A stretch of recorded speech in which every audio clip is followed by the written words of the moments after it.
ప్రార్థన చేసుకుందామండి.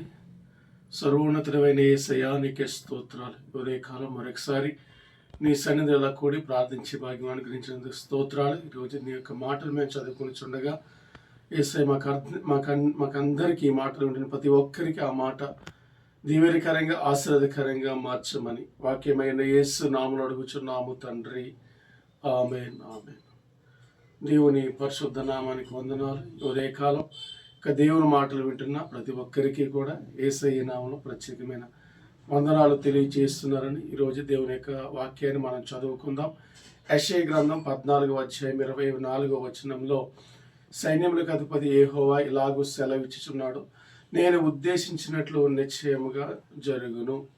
పిల్లరా, దేవుడు ఏదైతే మన పట్ల చేయాలని ఉద్దేశం కలిగి ఉన్నాడో తప్పనిసరిగా తన యొక్క మాటను, తన యొక్క ఉద్దేశాన్ని నిశ్చయముగా మన జీవితంలో, మన కుటుంబ జీవితంలో, మన పరిచయంలో నిశ్చయముగా దేవుడు జరిగించును గాక.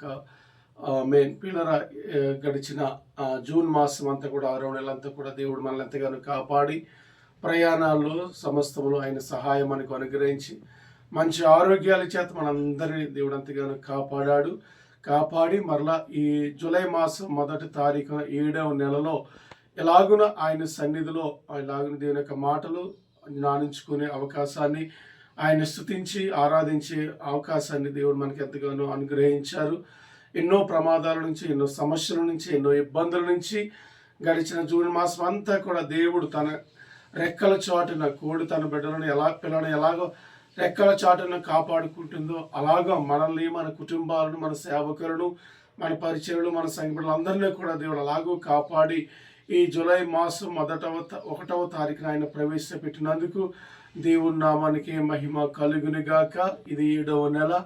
7 అనే సంఖ్యకు బైబిల్ గ్రంథంలో చాలా సంగతులు మనం చూస్తూ ఉంటాం. 7 అనే సంఖ్యకు చాలా ప్రాధాన్యత ఉంది.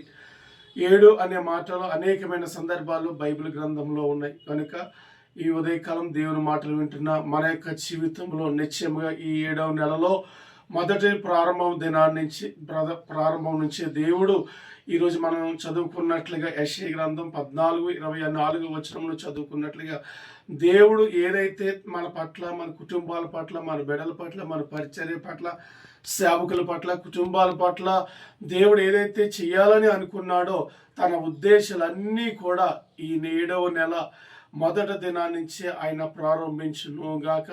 దేవుడు తప్పనిసరిగా తన ఉద్దేశాలన్నీ కూడా మన పట్ల జరిగించును గాక. దేవుడు చేస్తారని తప్పనిసరిగా బైబిల్ గ్రంథంలో ఉన్న అనేకమైన సంగతులు, దేవుడి ఉద్దేశాలన్నీ కూడా ఈ జూలై మాసం 1వ తారీఖు నుంచి తన కార్యాలు ప్రారంభించి మన జీవితంలో అద్భుతమైన కార్యాలు దేవుడు మన పట్ల ఏదైనా జరిగించాలనుకున్నాడో, మనం ఏదైతే దేవుని సన్నిధిలో కావాలని ఆయన సన్నిధిలో ప్రార్థించామో, అవసరాలు, అక్కరలు నిశ్చయముగా ప్రతి అవసరాలు కూడా మన దేవుడు జరిగించును గాక.